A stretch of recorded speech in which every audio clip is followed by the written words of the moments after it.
Buenas noches, estamos en Observatorio Semanal. El día de hoy vamos a hablar de un tema que le va a interesar porque tiene que ver precisamente con los medios de comunicación, tiene que ver con los medios de comunicación en sentido amplio en el país y tiene que ver con la propaganda gubernamental en los medios de comunicación y las implicaciones. ¿Qué les parece, Leopoldo, Lourdes, que empecemos por ahí? Contémosle al auditorio qué es esto de la propaganda, digamos, de las autoridades del Estado, propaganda pública o información en los medios de comunicación.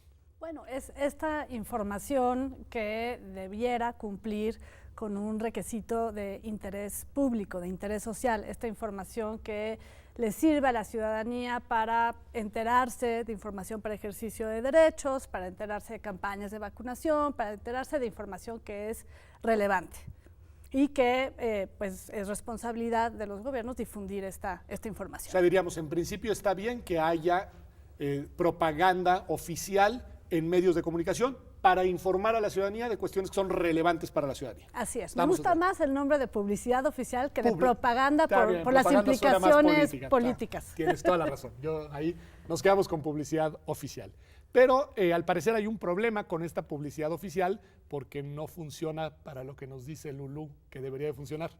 Sí, efectivamente, Pedro, pues la publicidad oficial dista mucho de cumplir con su cometido, ¿no? Más bien se utiliza para propaganda personal, para promover instituciones. Que conste que apareció la palabra propaganda. No, bueno, es que ahí sí tiene un fin propagandístico. No, por eso, sí. La publicidad oficial, en términos, digamos, del deber ser, tiene estos fines que comenta Lulú, ¿no? Es decir, informar y detonar el ejercicio de derechos, salud, educación, ¿no?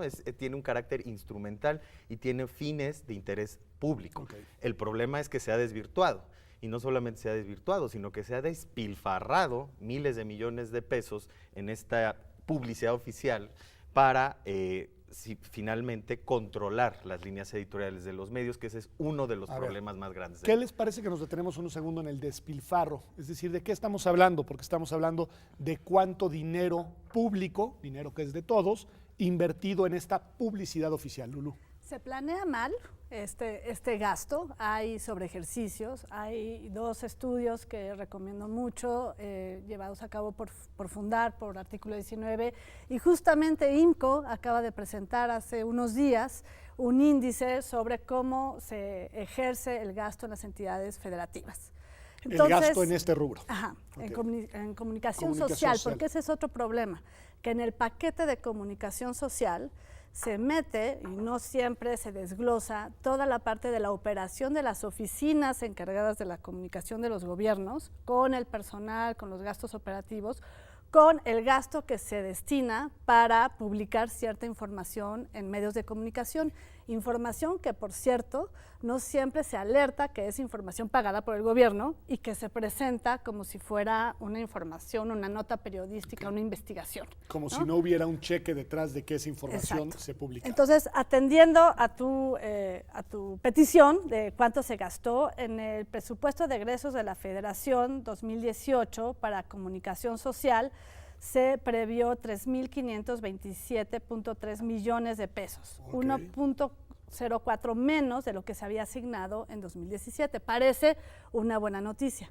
Sin embargo, oh sorpresa, de ese recurso que estuvo previsto en el presupuesto, hubo un sobreejercicio que superó más del 100%. Más del 100%. ¿Estás diciendo que se duplicó el gasto en este rubro por encima de lo presupuestado? Así es. Con lo cual pues se rompió el récord de 2017, pero por mucho. Exactamente, entonces no se prevé bien este gasto, no se ejerce adecuadamente, no se cumple con criterios de calidad, y en el caso de las entidades federativas es peor, porque hay que decirlo. Ese es el punto que existe un micrositio que se llama Comsoc, que uno puede entrar a través de la Secretaría de la Función Pública, en donde sí se puede ver el reporte del gasto en comunicación social, cosa que no teníamos antes. Por lo menos hay un avance. Sin embargo, tú recordarás que en la Ley de Transparencia, en la Ley General de Transparencia, hay una nueva obligación dentro de las obligaciones comunes en donde se debiera desglosar este gasto de manera muy precisa. Pormenorizada. Y no se está cumpliendo con esto. Okay. Entonces, según el estudio que hizo IMCO, los estados gastaron 5.000 534 millones de pesos, es decir, 139% más de lo presupuestado. Es impresionante, a ver, porque entonces nada más para que nuestro auditorio, que además es mucho auditorio de todo el país, pueda entender de qué estamos hablando de un gasto de casi 6,000 millones a nivel gobierno federal en este rubro y de un gasto casi equivalente en el ámbito de las entidades federativas, es decir, los gobiernos estatales. 32. ¿Con qué reglas ahí, Leopoldo? Pues el problema, como dice Lourdes, no hay reglas claras. Hay reglas claras. Entonces, desde el 2007, en la reforma político-electoral, se mandató establecer una ley secundaria. Hubo una reforma, se adicionó el párrafo, el ahora famoso al párrafo famoso artículo 134 de la Constitución, que todos aplaudimos, dijimos, finalmente. Finalmente va a haber regulación, finalmente va a haber reglas claras, se va a transparentar criterios objetivos, y este párrafo establece que los 3 órdenes de gobierno, las dependencias, los órganos constitucionales autónomos, etcétera, la propaganda o la publicidad debe tener carácter de orientación social. Y no incluirá nombres, etcétera, ¿no? Lo que ya sabemos, no tiene fines de promoción personal. Y en el transitorio se estableció un plazo que no se cumplió. ¿Cuál era el plazo, digamos? Igual, 30 de abril del 2007. Aquello que va una década. Una década. En el 2014, en la nueva reforma político-electoral que se publicó en el Diario Oficial de la Federación el 10 de febrero de 2014, se estableció nuevamente un artículo 3º transitorio en donde establece claramente que ese gasto se tiene que regular por los principios de eficiencia, eficacia, economía, transparencia, honradez, el gasto en comunicación social, en términos, digamos, muy generales, y establece el mismo plazo, 30 de abril, pero ahora de 2014, pues evidentemente no se cumplió. No se cumple un mandato constitucional, porque como sabemos y como lo dice el proyecto del que vamos a hablar más adelante, la Suprema Corte, los transitorios forman parte de la Constitución. Sí, pues. Entonces, el Congreso dice, no legislo, como lo dice ahora con la Fiscalía General, ¿no? Simplemente tenemos una crisis de procuración de justicia porque simplemente no quieren cumplir con los plazos que establece el constituyente permanente. Entonces, bajo esa premisa es que desde artículo 19 pensamos, a partir de la reforma de amparo y de derechos humanos del 2011, que había ciertas posibilidades de activar este juicio de protección de derechos constitucionales a partir de la reforma, de esta reforma y de la omisión legislativa en la que había incurrido el Congreso. Ay, me parece interesantísimo, y ahora nos vamos a desmenuzar paso a paso ese recurso legal que presentaron, si no me equivoco, artículo 19 y Fundar de manera conjunta, o solo artículo 19. Solo artículo 19. Solo artículo 19, caso, sí. Que me parece importantísimo y que me parece muy loable y que le va a interesar muchísimo al auditorio. Pero solo quiero una pregunta más para cerrar, digamos, el panorama, que es, cuando hablamos de publicidad oficial, estamos hablando de la contracara, que son también los medios. Nada más quiero preguntar, ¿quiénes son esos medios? O sea, ¿de qué medios estamos hablando? ¿A dónde se van esos recursos? ¿Cuáles son los espacios desde los que se difunde esta publicidad oficial? Pues son todos los medios de todos, comunicación, electrónicos, prensa escrita, inclusive todos estos medios que surgen y mueren cada vez que hay un proceso electoral y empiezan a aparecer unos boletincitos, unas revistillas que uno no conoce, ¿no? Y de repente empiezan a tener una muy buena calidad de impresión con cierta información ahí circulando. Entonces, yo sí quiero decir que la publicidad oficial per se no es mala. Ok, que ahí empezamos, esa premisa me pareció importante. No es mala. No es mala si se destina a los fines para los que se debería destinar, que son fines de servicio público. Así es. Eso es lo que has dicho. Son recursos públicos, Está bien. lo tanto deben de transparentarse a dónde van y por qué van a donde se decide que deben de ir, ¿no? Y en segundo término, creo que lo que se ha planteado desde diversas organizaciones es que sí es necesario avanzar, si no en una regulación, en mecanismos que den a conocer al público qué pasa con estos recursos. Ok, hasta ahí yo estaría de acuerdo. Entonces, la primera preocupación que ustedes plantean, porque yo tengo otra y se la quiero plantear ahorita, Leopoldo, la primera que ustedes plantean es, no sabemos cuánto y dónde, digamos, más o menos tenemos estos montos, pero no tenemos información clara y transparente de cuál es el destino de estos recursos y por lo mismo no podemos saber quiénes son los beneficiarios precisos de los mismos. Pero adicionalmente yo tengo una preocupación que tiene que ver con eso. Pues el que paga controla, ¿no? Efectivamente, y hay una frase terrible acuñada por el expresidente José López Portillo en 1982 cuando le retira publicidad oficial a la revista Proceso, que dice, no pago para que me peguen. Ok, ¿No? Eso lo hilvana un sintetiza poquito por todo. ahí.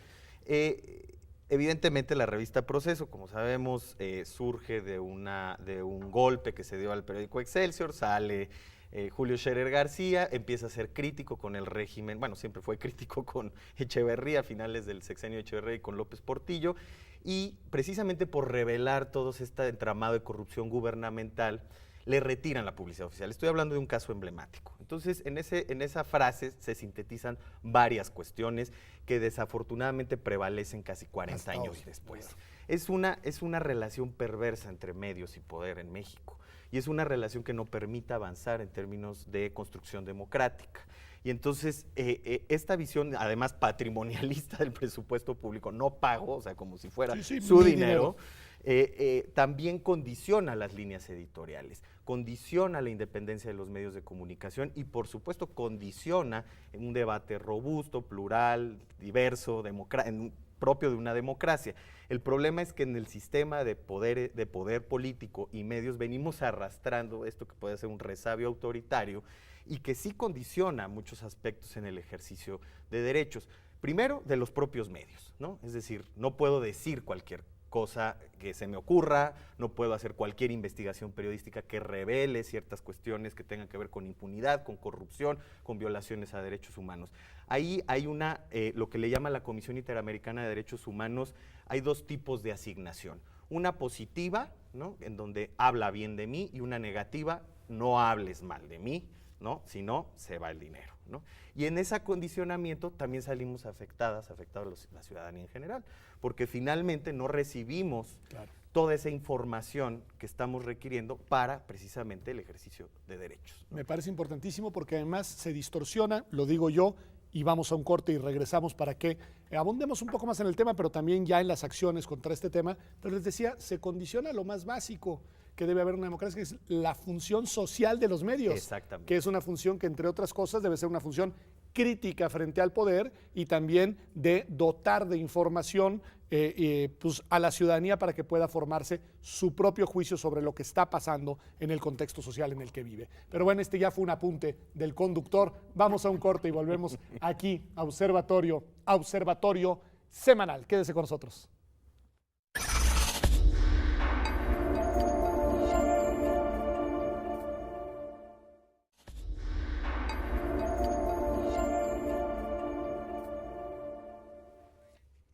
Estamos de vuelta en Observatorio Semanal, y estamos hablando de este fenómeno que creo, no sé, que no ha de ser exclusivo de México, pero que en México se ha vuelto un problema. Decía Leopoldo una frase que me parece muy clara: hay una relación perversa entre Estado o gobiernos y medios de comunicación en México, y esa relación perversa está en buena medida determinada por la cantidad de recursos públicos que de manera opaca van a parar a medios de comunicación para realizar ya no publicidad, retomo la palabra, sino propaganda política en favor de los funcionarios o partidos en turno. Y hay esta omisión legislativa, que es como la llamamos los abogados, esta ausencia de una ley secundaria desde 2007, 10 años, desde 2014, 3 años, sin que se hayan aprobado las leyes secundarias. ¿Y a ustedes se les ocurre que pueden hacer algo en contra de eso? Pues sí, Pedro, porque finalmente los recursos, digamos, institucionales a la mano, lo que nos deja es que el juicio de amparo, ¿no?, como recurso judicial de protección de derechos en términos del Pacto de San José, quisimos activarlo precisamente para incentivar, para motivar y para, pues sí, también construir de cierta manera estándares, no solamente en términos de la ausencia de regulación, sino también para ampliar las posibilidades del propio juicio de amparo como recurso de protección de derechos, ¿no? En esa lógica fue que en mayo del 2014 lo interpusimos, conoció del amparo el juez 11º en materia administrativa de la Ciudad de México, y alegábamos básicamente esto: la omisión legislativa y la parálisis legislativa. Detente en los dos términos, porque no necesariamente aquí, ayúdenme los dos, todo el auditorio sabe de qué se trata esto. O sea, omisión legislativa es cuando el legislador debió de crear una norma y no lo hace. No lo hace. Ese sería, digamos. Esa es la omisión. ¿Y parálisis legislativa? Pues simplemente tenemos que durante ese periodo ya había 17 iniciativas y ninguna se dictaminó. Se queda ahí. Es decir, quiere decir, sí se presentaron iniciativas y se quedan ahí en los cajones. Sí. No avanza. En la famosa congeladora, ¿no?, que le llaman en el argot legislativo. Ahora, yo creo que es deliberado. ¿Tú crees que es deliberado? Yo creo que es deliberado, es una omisión deliberada, no es por sobrecarga. No es la primera vez que estamos viendo leyes que no pasan a discusión, leyes que no se promulgan, y creo que hay otras cuestiones que evidencian esta falta de voluntad, esta falta de interés en regular. La primera es qué está pasando o qué hemos visto en los últimos años con los informes de gobierno. Okay. ¿No? Los informes de gobierno, que debieran de ser una herramienta básica de rendición de cuentas, pues se vuelven la fiesta del gobernante en turno. Se utilizan estos resquicios, estas lagunas, para promocionar su imagen. Claro, son días en los cuales hay un gasto de dinero público ingente en promoción de la persona del gobernante. Con un claro fin político y de electoral. Gobernadores que lo hacen fuera de su propia entidad, como el de Chiapas, el de Puebla en su momento. El de Puebla, por ejemplo. El de Morelos también, yo me acuerdo de haber visto en Tijuana informes del gobernador Graco, en fin, sí, es impresionante. Con promociones en salas de cine, por ejemplo, 23 salas de cine lo hizo el ex gobernador de Puebla, y no se promovió en las salas de cine de Puebla. Increíble. O sea, y con dinero público, ¿no? Obviamente. Sí. Es decir, es promoción de mi imagen fuera de mi entidad, no lo hago en mi entidad y utilizo dinero de mi entidad. Exacto. Y segunda cosa, que eso es lo que hace todavía más interesante este amparo, es que tú recordarás que el Tribunal Electoral del Poder Judicial le ordenó al INE que ante esta ausencia hiciera unos lineamientos para tratar de regular la utilización de los medios de comunicación o el uso de los informes de gobierno con fines político-electorales. Hicieron unos lineamientos que se dieron a conocer bajo el nombre de piso parejo, y el tribunal los tumbó. Los tumbó. A ver, eso detengámonos en ese episodio, porque sí es, luego todo el mundo se anda quejando del INE, yo la verdad soy de los defensores en la mayor parte de los casos de la Autoridad Administrativa Electoral. En este caso no hay norma porque el legislador no hace la tarea. Le dicen al INE que cree una norma, el INE crea la norma va orientada a generar condiciones parejas en las cuales les metía controles muy fuertes. La impugnan cualquier cantidad de actores y el tribunal le da la razón a los impugnadores. A ver, Leopoldo, ayúdanos un poquito a desentrañar esta cuestión. No, bueno, pues no podemos meternos en la cabeza de los magistrados, pero es un contrasentido, ¿no? O sea, porque finalmente hay muchos intereses detrás. Esto es muy claro, ¿no? Tenemos el ejemplo reciente, relativamente reciente, hace 2 años, se presentó una iniciativa por parte de más de la mitad de los diputados que integraban el Congreso de Baja California para regular la publicidad oficial y la pararon. Actores privados, obviamente las empresas más grandes de medios y el propio gobernador Francisco Vega. Entonces vemos que de pronto cuando la autoridad tiene la voluntad, cuando va para adelante, llegan estos actores y espérate tantito, ¿no? Entonces empiezan estas presiones, no estoy diciendo que... No, pero interesante, porque nos haces ver la otra cara de la moneda. Yo andaba hasta ahora en el programa pensando sobre todo en los intereses de los actores políticos. Se conjugan, digamos, en estas presiones, en este lobby, en este cabildeo que en un momento dado, pues sí condiciona, ¿no? el hecho de que las autoridades avancen en estos temas. Y precisamente por eso también se ha quedado ese vacío normativo, porque hay mucha presión, hay muchos intereses. Y ahora que hemos estado hablando mucho del amparo y del proyecto del ministro Saldívar, Lourdes no me dejará mentir, pues son muy pocos actores mediáticos los que están hablando. Yo me imaginé, hace algunos días en el Instituto de Investigaciones Jurídicas, a iniciativa de Lourdes, hubo un encuentro en el que estuvieron para presentar esto, y yo recuerdo que alguno de ustedes me dijo, no, y esperamos muchos medios. Yo la verdad no esperaba tantos, y creo que tuve yo razón. Ricardo Rafael y Leonardo Curcio, en un programa aquí en Observatorio Semanal hace algunas semanas, decían que lo que pasa es que los medios están siendo cada vez menos capaces de sobrevivir con recursos privados, que el salto tecnológico los ha colocado en una situación en la cual los medios tradicionales ya no viven de lo que pueden generar con publicidad simplemente comercial. ¿Eso gravitará? ¿Les parece? Eso ¿Les hace sentido? Es cierto. Cada vez menos los periódicos pueden vivir solo de sus suscriptores. De hecho, yo casi en las clases que doy pregunto por tantear el ambiente, ¿quién compra periódicos? Y nadie compra el periódico físico. Todo el mundo compra, cuando compran, la suscripción por internet. Entonces, la cantidad de información que encontramos en redes sociales, en medios electrónicos, pues sí ha cambiado totalmente, ha transformado la forma de cómo nos informamos, ¿no? Y bueno, pues los medios yo creo que sí están en una crisis muy fuerte y eso nos lleva a que en los casos de publicidad oficial y de la posible regulación, pues sí se sienten amenazados intereses económicos e intereses políticos. Sí hay una situación compleja, pero yo creo que pedir transparencia no significa quitarles ese recurso. Okay. No, me parece muy importante. Y sí voy a ir a desmenuzar el amparo paso por paso, y después el proyecto del ministro Saldívar, pero tenemos un par de bloques. Me gustaría detenerme 30 segunditos en esto. Hizo referencia ahora Lourdes al tema de los periódicos, y creo que tiene razón. Te preguntaría, Leopoldo, ¿también andan por ahí con el mismo problema los medios electrónicos, televisoras y radiodifusoras?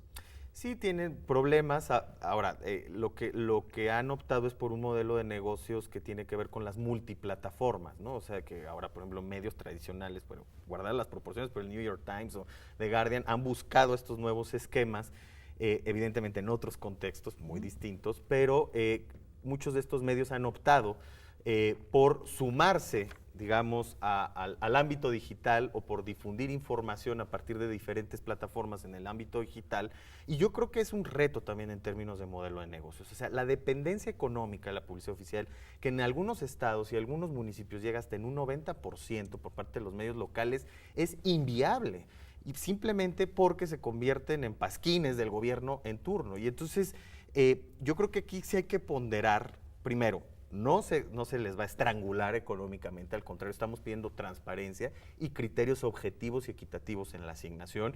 Y dos, yo creo que también implica un reto en términos de la calidad de la información. Es decir, creo que también tienen que hablarle a la gente, no le hablarle al poderoso en turno como lo han estado haciendo tradicionalmente los medios mexicanos. Recuperar, digamos, la comunicación y la credibilidad directamente con la ciudadanía. Exacto. Y ellos debieran de estar en este debate, los dueños de los medios, porque les afecta directamente no solo a su negocio, sino también a la orientación que tienen manejando los medios de comunicación. Yo creo que ha de ser muy incómodo que te estén censurando los contenidos y la forma de hacer periodismo, ¿no? Ha de ser hasta muy frustrante. Y ahí aplica lo que artículo 19 ha mencionado como censura indirecta, ¿no? Hay autocensura en ocasiones y hay también censura indirecta cuando de una manera muy sutil o nada sutil le dicen, bueno, pues si publicas eso te retiro o te cambio este contrato, o los famosos convenios que hay, ¿no?, de publicidad con los medios. Con este tema que decías, Leopoldo, de mensajes positivos y no a los mensajes negativos. Exactamente. Es decir, tu margen de periodismo, digamos, se reduce a un carril muy estrecho. Exactamente. Tenemos un caso, perdón que hable de casos tan particulares, pero el caso de un periodista en Michoacán este año, la directora de comunicación social, que aparte de las direcciones y coordinaciones de comunicación social funcionan más como sensores que como realmente esa función de comunicar, hablándole a un periodista de un medio pequeño, un medio digital, diciéndole, baja una entrevista en el que el gobernador Silvano Aureoles se paró y dejó al periodista en Estados Unidos, un periodista michoacano, lo cuestionó sobre varios aspectos, se para y se va. Entonces, él retoma en Michoacán lo que su colega había hecho en Estados Unidos y le pide que baje la información. Es que esas son las condiciones en las que se ejerce el periodismo en México. Por eso decimos, no estamos exagerando en artículo 19, que en México se rige bajo las condiciones o la disyuntiva de la plata o el plomo. Porque si no te callas con el dinero, viene por otro lado todo esto que ya conocemos de la violencia física contra la prensa. Y que también ahí es un fenómeno que puede venir del Estado, pero también se amalgama con la amenaza de parte de organizaciones criminales, que también ha sido un factor que ha ido acallando la prensa. Exacto. Pues es bien preocupante lo que ustedes nos han planteado aquí, porque lo que nos plantean no solamente es la ausencia de regulación y no solamente la ausencia de transparencia, sino también el efecto más nocivo, que es el ir restringiendo el ejercicio del periodismo y de la libertad de prensa en un país que pretende consolidar una democracia constitucional, lo cual pues no se puede uno sin lo otro. Pero vamos a un corte, volvemos, y ahí sí les voy a pedir que me cuenten un poco, en estas dos rutas, la de la exigencia de transparencia y la de la exigencia de la actividad legislativa, ¿qué es lo que les pidieron a los jueces? Nos dices que lo conoció un juzgado y nos dices que ahora está en la Suprema Corte de Justicia. También me interesa saber cómo llegamos hasta ahí, pero vamos a un corte y ya volvemos. Esto es Observatorio Semanal.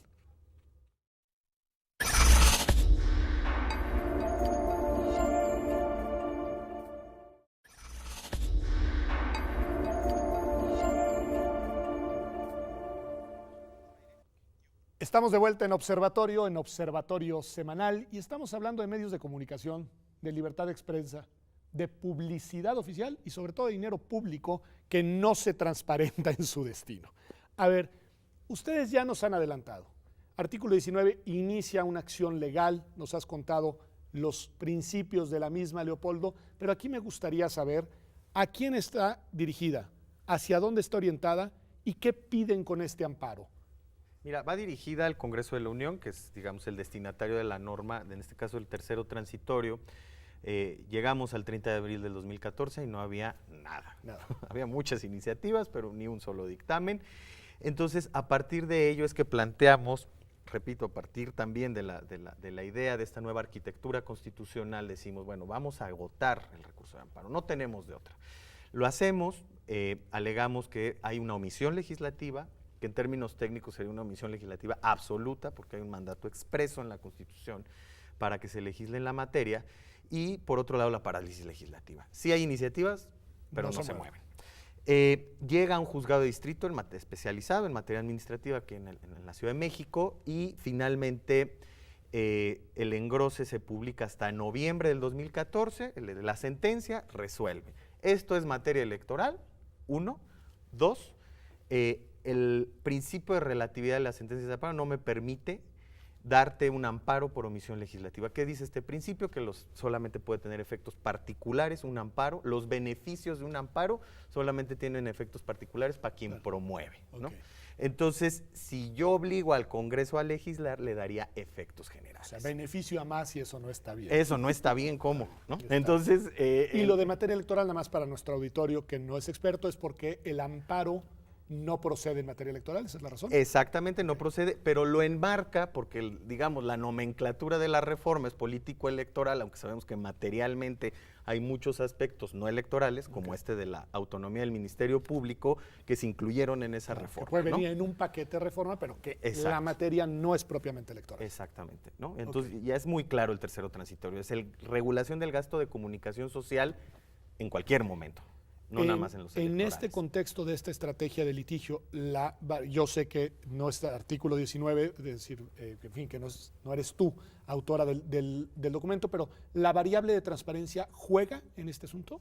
La variable de transparencia juega en cuanto a ejercicio de derecho fundamental y acceso a la información, calidad de la información, porque en la propuesta… O sea, permea, está presente ahí el reclamo de transparencia. El reclamo no es tanto por si se va a afectar o no la equidad de la contienda, aunque sí podría tener implicaciones, sino más bien hay una omisión que está afectando el ejercicio de la libertad de expresión. Y de ahí que artículo 19 tiene el interés legítimo, que es una organización dedicada a defender la libertad de expresión, de presentar este recurso. Libertad de expresión, y ya me lo decía usted también, derecho a la información de todos los demás, ¿no? A recibir información, digamos, de calidad, para decirlo rápido. Bueno, a ver, el juez los batea. Nos batea por estas dos cuestiones que comentaba, y finalmente interponemos recurso de revisión.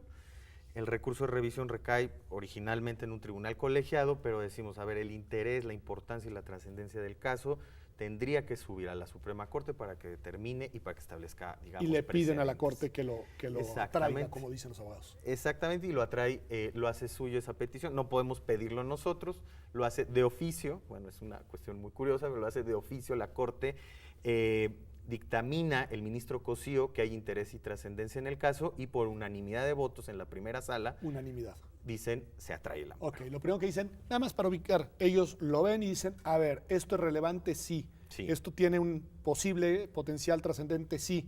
Entonces, nos lo quedamos acá y lo vamos a resolver directamente en la Corte. Exactamente, y no solamente un potencial jurídico, sino un potencial social. Político, en todos los ámbitos de la vida, ¿no? Y finalmente, pues nos quedamos a la espera hasta que el 26 de octubre se publicó el proyecto del ministro Saldívar. Es decir, se retorna el amparo en revisión, se establece quién tiene que hacer el proyecto, en este caso el ministro Arturo Saldívar. Y es quien proyecta que el amparo procede y se otorga la protección en artículo 19. A ver, es que proyecta, nos dice Leopoldo. Eso no quiere decir que necesariamente, ya se está discutiendo en la Corte, hay que decirlo, pero eso no quiere decir necesariamente que se vaya a aprobar. No. O sea, hay dos momentos. Uno, no sabemos si se va a aprobar o no, pero me parece muy interesante que se ejerce el contrapeso de la Suprema Corte ante una omisión. okay. O sea, ¿cuántas veces hemos visto que no pasa nada y no tenemos forma de activar recursos o de exigir que los diputados, que los senadores cumplan con su labor, con su encargo?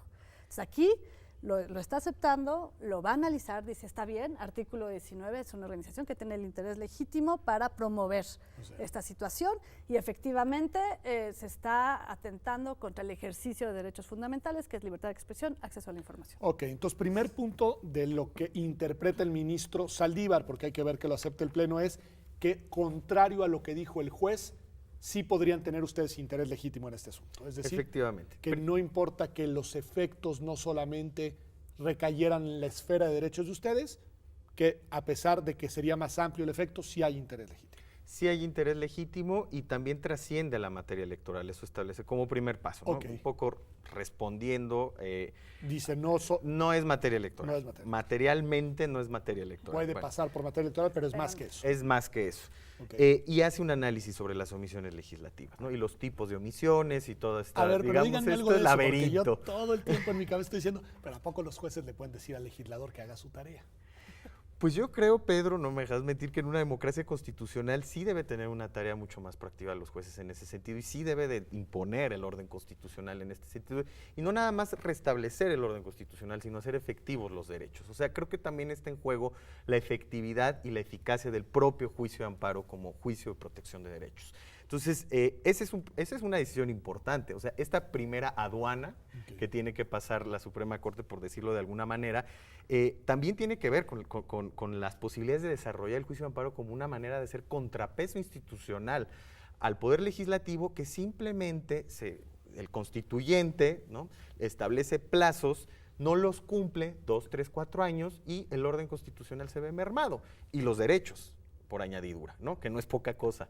Entonces, finalmente creo que es una discusión que sí pasa obviamente por la doctrina jurídica, por la teoría jurídica, pero finalmente también repercute en todos los ámbitos de la vida social. Y subrayar nada más el dato, porque uno lo podría ver exclusivamente como una responsabilidad política, pero no, la Corte le puede entrar porque hay un mandato constitucional, digamos, Así ¿no? es, Se trata de tomarse la Constitución en serio. Exactamente. Pero vamos a suponer que le dieran la razón al artículo 19 y vamos a suponer, no sé si esos sean los términos exactos de las conclusiones que propone el ministro Saldívar, que se le dice al Congreso de la Unión que tiene que legislar. La Corte no le diría cómo tiene que legislar, ¿verdad, Lourdes? No, evidentemente no, no. Y de hecho, en este foro de discusión que tuvimos, se decía, bueno, supongamos que pase este amparo y que le ordenan al Congreso. Eso no va a garantizar que cambie la forma en la que se maneja la publicidad oficial, porque podemos tener buenas leyes, si las leyes no se cumplen, no hay que ver cuáles son los términos, no vaya a ser que haya una sobreregulación que luego también se nos da, y entonces paralicen el ejercicio de la libertad de expresión. Dije, bueno, ojalá y estuvimos en ese debate. Claro. Todavía no estamos ahí. Cuando menos una vuelta de tuerca para discutir lo que tendríamos que estar discutiendo. Con todos los actores implicados, pero Exacto. ya pongan al Congreso a legislar esta materia para evitar estas lagunas que han propiciado pues conductas contrarias a derecho. Muy bien, a ver, entonces nada más para recapitular para los no y no abogadas.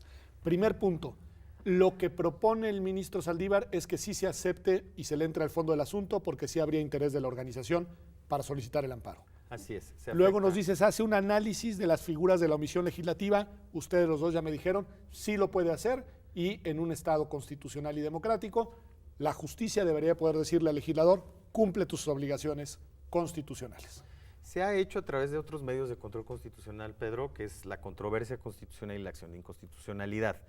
Este también tiene un tema muy importante social, porque cuando hay controversia o conflicto entre poderes, sí procede con ciertos, digamos, candados que otorguen o que consideren procedentes estos medios de control. La Suprema Corte así lo ha establecido. Ahora es que los derechos nos los podamos apropiar y los podamos hacer efectivos a través de estos recursos. ¿Sería el primer amparo a través del cual, si así lo decidiera la mayoría de ministros, se ordenaría subsanar una omisión legislativa? Sí. No, porque en el Comité de Participación Ciudadana del Sistema Nacional Anticorrupción también por una omisión legislativa se promovieron amparos. Okay. Pero no ha pasado nada. No ha pasado nada, o sea, sería el primero. Sí, sería la primera decisión. El primero exitoso, pero ya hay, Exacto, digamos, una ya hay. apropiación del Exacto. recurso para intentar darle ese alcance a un recurso que antes tenía una limitación muy acotada. Así es. Bueno, ¿qué es lo que propone además el ministro Saldívar? Ya como conclusiones, ¿cuál sería el resultado de esta sentencia si se aprueben los términos propuestos por el ministro? Bueno, pasamos esta cuestión de procedencia, llegamos al fondo del asunto y dice, la ausencia de regulación en publicidad oficial genera arbitrariedad, genera opacidad, genera despilfarro y genera, obviamente, censura indirecta, ¿no? Como lo comentaba Lourdes, ¿no? Entonces, retoma muchos estándares. La Comisión Interamericana ha sido muy proactiva desde hace varios años en términos de la regulación de la publicidad oficial en la región. Incluso hay datos que yo creo que en México se quedan cortos, que habla de que el 40% de los presupuestos de los medios dependen de la publicidad oficial en América Latina, aproximadamente, aquí ya hablamos hasta de un 90% en algunos casos. Habla del efecto mordaza que esto puede tener, incluso lo equipara a la criminalización de la libertad de expresión que se puede dar a través de diversos delitos como ultrajes a la autoridad, difamación, etcétera, o incluso a través de indemnizaciones excesivas que se exijan por la vía del daño moral, que puede generar un efecto inhibidor en el flujo de información. Y utiliza un término muy preciso. La publicidad oficial se puede utilizar para generar asfixia financiera a los medios de comunicación. Entonces, eso es muy importante. Asfixia financiera, un concepto tan sugerente. Es muy sugerente y reconoce, obviamente, bueno, la libertad de expresión como precondición para la democracia, el papel de los medios de comunicación, la libertad, la independencia, un debate robusto, desinhibido, crítico, a veces incómodo, que no es bullying, ¿no? Sino es un debate que debe ir más allá, que tiene que incomodar a diversos actores, porque si no, pues no estamos en democracia, ¿no? Me parece muy interesante. Se nos acabó el tiempo de este bloque, pero no del programa. Okay. Vamos un corte y regresamos, y sé que querías decir algo, Lu, y te doy la palabra de inmediato, y entonces veamos ahora cuáles serían los resolutivos y los posibles efectos. Y les voy a hacer una pregunta que ya se las adelanto desde ahora. ¿Qué pasaría si la Corte le da la razón al artículo 19, le ordena al legislativo legislar y el legislativo no legisla? Regresamos. Esto es Observatorio. Observatorio Semanal.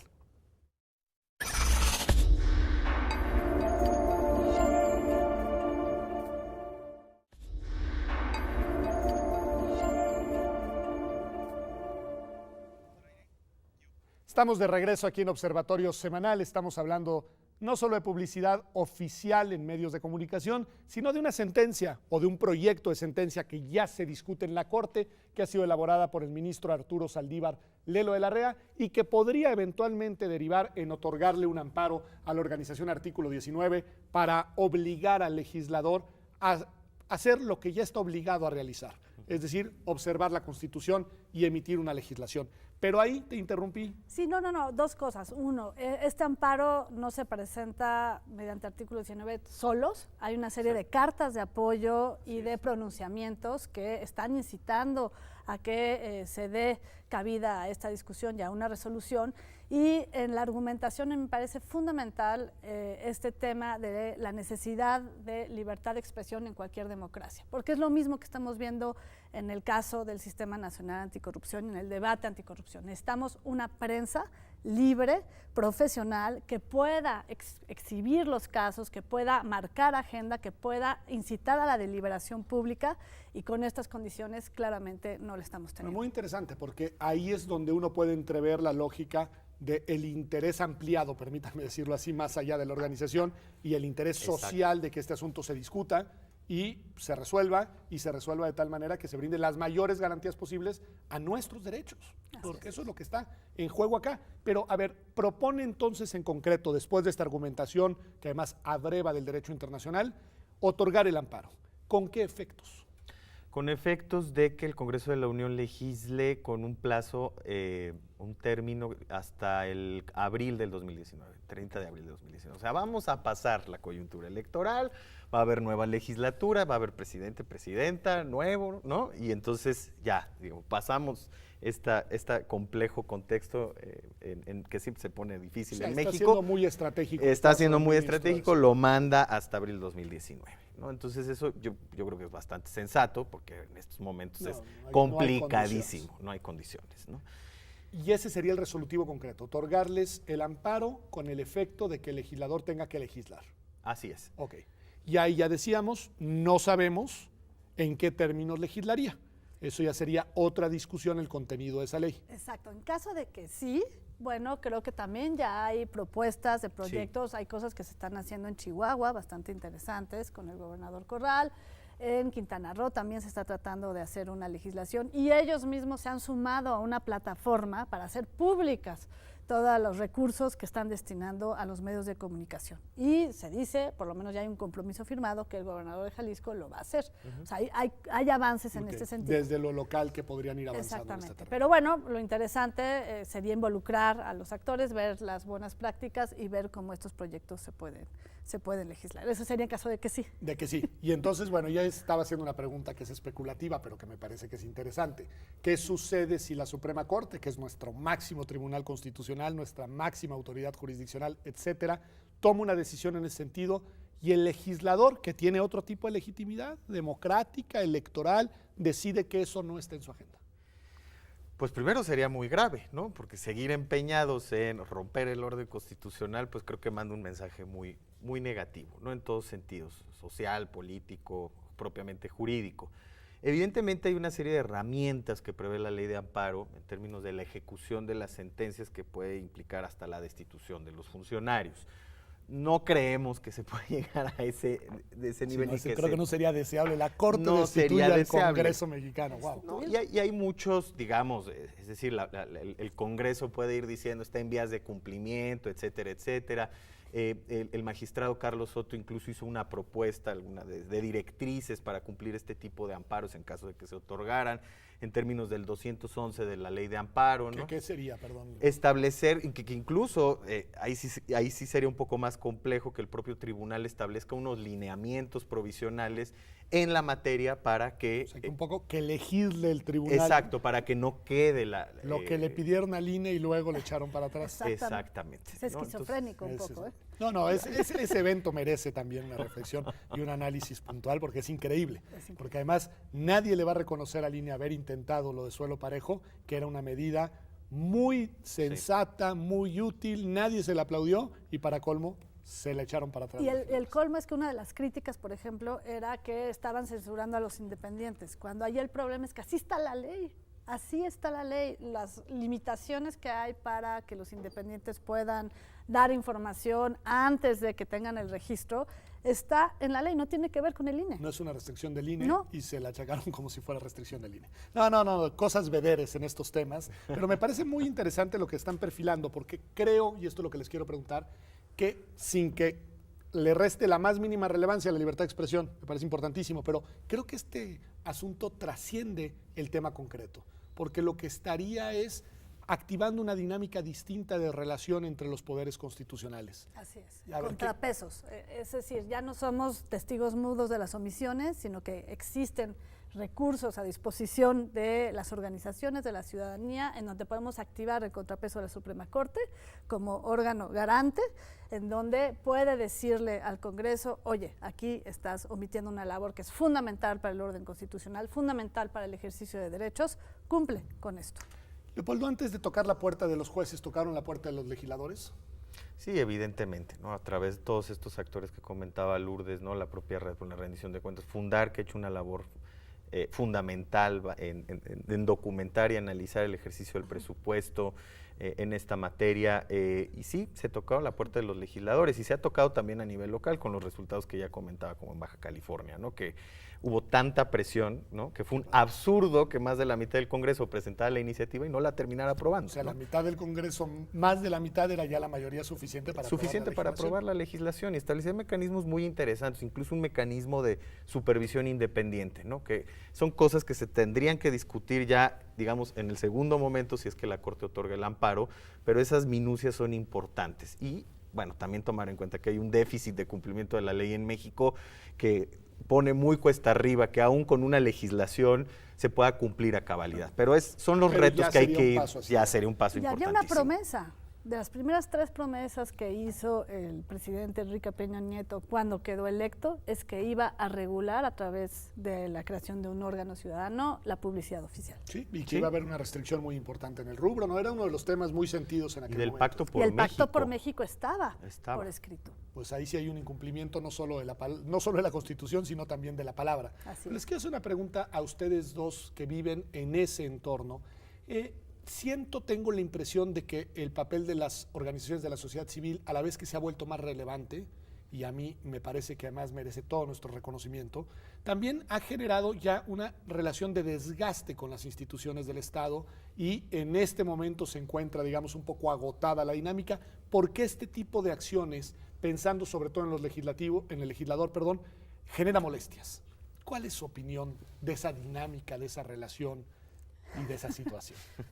Yo creo que hubo momentos muy buenos. Siempre hay campeones, tanto dentro de las instituciones como dentro de las cámaras. Y creo que gracias a esta relación se avanzaron cuestiones normativas muy interesantes. No hubiera habido reforma en transparencia sin este compromiso de este grupo de senadores que tomaron la batuta y sin esta interacción y estos principios de Parlamento abierto. No hubiera habido Sistema Nacional Anticorrupción sin este debate previo y no hubiera habido una serie de avances que hemos visto. Ahora, ¿qué pasa? Las coyunturas cambian. Estamos ya en año electoral y ciertamente creo que las organizaciones sociales, los académicos, no estamos para legislar. Estamos para poner sobre la mesa sugerencias de buena fe, estamos para impulsar cambios que creemos que orientan a la democratización del país y estamos para generar contrapesos y debate público, ¿no?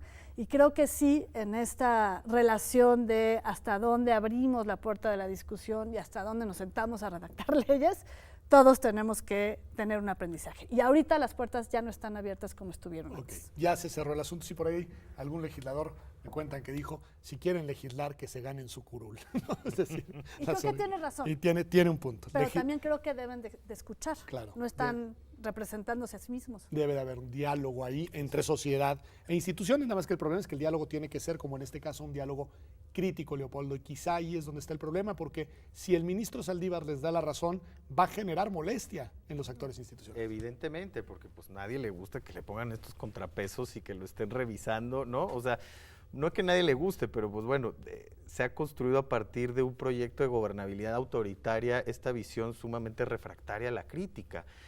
Tuvimos, digamos, más o menos a partir de la alternancia en el 2000, pues mucha mayor amplitud en la discusión, un debate mucho más abierto, robusto, pero no les gusta la crítica en México porque seguimos asentados en esta cultura autoritaria, ¿no? Entonces, me parece que es importante sí destacar que vive un momento difícil la relación entre el gobierno y las organizaciones de la sociedad civil. Ha habido momentos muy críticos como el tema del malware Pegasus, ¿no? En donde se reveló el espionaje y la respuesta del Estado reventó el proyecto de gobierno abierto hasta la fecha. Exactamente. Entonces, de pronto estas condiciones institucionales o la no existencia de condiciones institucionales se dan porque vamos por un ideal de una democracia consolidada, de un Estado democrático de derecho, etcétera, etcétera. Entonces no va, digamos, con el afán de bulear o de fregar o de acabar con las instituciones, va con el afán de construirlas y algunas reconstruirlas, como el Ministerio Público en México, que yo creo que padece su peor momento en términos de la impunidad que impera, ¿no? Entonces, yo creo que sí es importante, se tiene que restañar la relación, y yo creo que buena medida pasa justo también por una nueva relación de medios y poder, ¿eh? Entonces, creo que también abre posibilidades. Exactamente. Una última cuestión, porque se nos acaba el tiempo, Lulú. Quizá además de, digamos, esta nueva relación podría ser positiva en un sentido más amplio, quizá también la coyuntura en la que tendría lugar esta nueva legislación también, en caso de que se aprobara la sentencia propuesta por el ministro Saldívar. Ustedes me dicen que el asunto se iría hasta 2019. Quizá podrían haber mejores condiciones con un Congreso y un gobierno totalmente renovados. ¿Qué opinarías de eso? Pues ojalá, pero yo sí creo que de mientras pueden existir otros avances para abrir esta información, para generar debate público, para escuchar qué dicen los dueños de los medios de comunicación, escuchar a los reporteros, a los que están haciendo las investigaciones, para llegar a ese debate con una propuesta más consolidada, como sucedió con la primera Ley Federal de Transparencia. Fue un debate largo, ¿no? Y muy rico. Pero el debate de suyo ya es valioso. Yo creo que sí. Muy valioso. Me preocupa, ahora que hablas de la crisis de la relación con las instituciones, por ejemplo, los órganos autónomos. Okay. Creo que no estamos en el mejor momento de la relación entre sociedad civil y órganos autónomos, y eso tenemos que trabajar para no perder nuestras instituciones. Yo creo, y si les parece, los emplazo que hagamos un programa sobre ese tema. ¿Cómo Perfecto. están nuestros órganos autónomos? Porque además son muy distintos entre ellos. ¿Cómo está su dinámica de relación con quienes fueron en buena medida artífices de su creación y quienes han sido actores muy fundamentales en su desempeño? Y también una visión crítica, porque son órganos de Estado que ejercen también recursos públicos y actos de autoridad. Entonces, ya sabe usted, pronto en Observatorio, un programa sobre los 12 órganos constitucionales autónomos en México. Ya verá de qué le estamos hablando, pero por lo pronto, gracias por habernos acompañado aquí a Observatorio Semanal. Nos vemos en TV UNAM, como todos los domingos, la próxima semana.